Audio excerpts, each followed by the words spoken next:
Amigos e amigas do Ter Saúde, que bom tê-los aqui de volta. Muito bom nossos encontros semanais, né? A gente fala sobre saúde, a gente aprende junto. Eu aprendo muito com vocês, porque vocês perguntam coisas muito interessantes e essa troca é muito gostosa. Então, antes de mais nada, muito obrigada pela presença de vocês. Muito obrigada a quem está inscrito no canal. Muito obrigada a quem indica o canal para outras pessoas. Isso faz o canal crescer, faz a gente entender que está no caminho certo. Então, muito obrigada!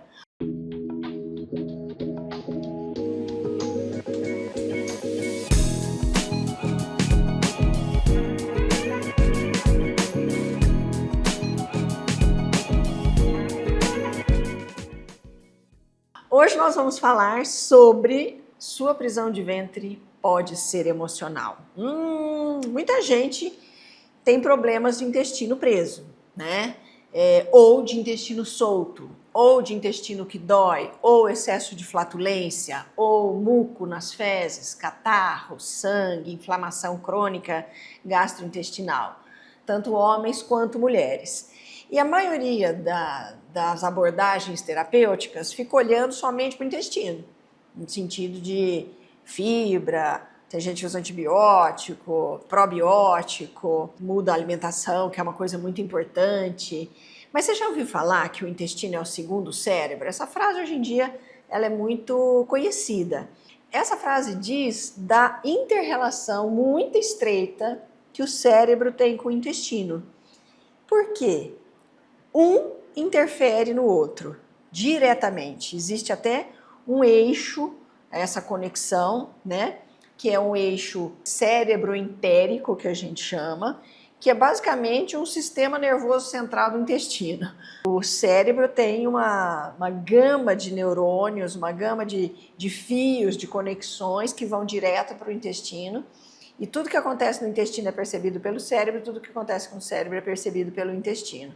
Então, assim, o intestino, muito interessante, ele é um órgão que funciona independente da ação do cérebro, no sentido assim, você não tem que pensar para ir no banheiro. Você tem o instinto, o estímulo esfinteriano de ir ao banheiro e você evacua sem ter que ficar pensando nisso. Nesse sentido, ele é independente. Não tem o comando do cérebro nesse sentido, mas tudo que acontece no seu cérebro interfere. Vou dar um exemplo, pessoal, por exemplo, as pessoas que estão em coma, tem o intestino que funciona normalmente, embora o cérebro esteja parado. Mas quando o cérebro está ativo, ele interfere muito no intestino. Eles estão o tempo todo trabalhando juntos e em inter-relação. Então, o intestino influencia vários aspectos da nossa vida. Por exemplo, as emoções. Você pode estar mais bravo, tanto aquela coisa, aí tá enfesado, né? A própria palavra diz enfesado, que para nós significa bravo, mas a rigor, ao pé da letra, essa palavra quer dizer cheio de fezes, né? É enfesado. Ele influencia o nosso comportamento.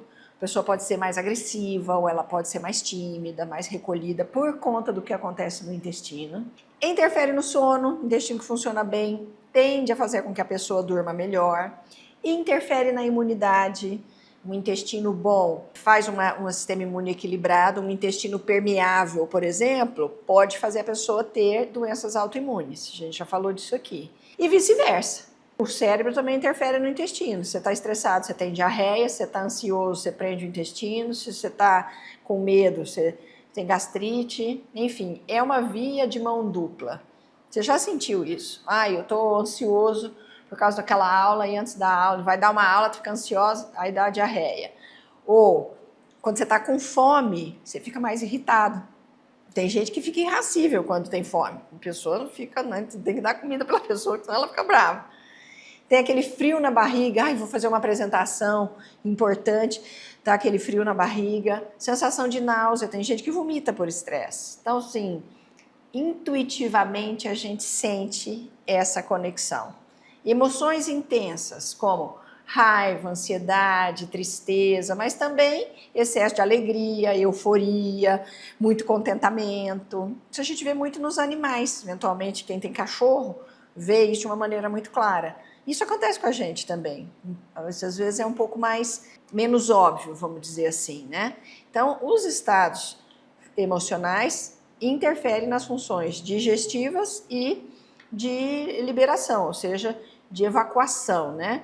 Então a gente ressalta como o bem-estar psicológico interfere diretamente. Por isso que tem gente que faz tudo, toma probiótico, come direitinho, come verdura, toma água e tem intestino preso.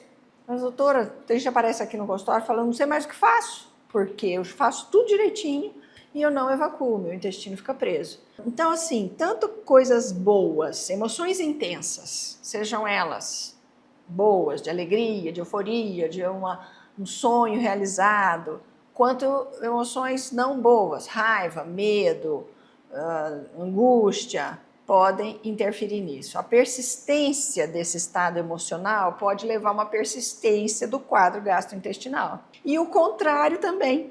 A persistência da inflamação do intestino faz com que no intestino não haja a fabricação correta de neurotransmissores, porque a ciência prevê que de 80% a 90% dos neurotransmissores, isso significa serotonina, dopamina, GABA, tudo que deixa a gente calmo, relax, zen, é feito no intestino. Então, se o intestino está inflamado, você não tem boa serotonina. Se você não tem boa serotonina, você está deprimido, você não está bem, você não está alegre, você não está feliz na vida. Então, isso atrapalha muito a qualidade de vida da pessoa. É uma via de mão dupla, né? Condições como síndrome do intestino irritável, doença celíaca, doença de Crohn, doença intestinal inflamatória crônica, atrapalham o emocional. Dificilmente uma pessoa dessa tá de bem com a vida, tá legal, tá relax. Uma das coisas, inclusive, que dentro da metafísica da doença que a gente estuda, a questão da evacuação é o desapego, é o deixar ir, deixar a coisa rolar, deixar a coisa acontecer, porque essa predisposição para a vida, de leveza, de relaxamento, de entrega, de confiança, interfere diretamente no intestino. Tanto que, se a gente for analisar bem, as pessoas que são mais constipadas tendem a ser pessoas mais controladoras, que não abrem mão das suas coisas, ou das suas ideias, ou das suas convicções, né? Então é por isso que muita gente trata o intestino e nunca sara. Por quê? Porque está olhando só para o intestino. Para o intestino funcionar bem, você precisa tratar a pessoa como um todo. Então precisa mudar a alimentação, que muitas vezes tem a ver com intolerância alimentar, precisa melhorar a sua capacidade anti-inflamatória, então precisa ver como é que estão os seus hormônios, sobretudo o cortisol, precisa melhorar os hormônios de uma maneira geral, porque na menopausa isso também pode ter uma interferência, precisa ver como é que está a tireoide, precisa ver como é que estão os nutrientes, falta de magnésio, por exemplo, pode levar à constipação.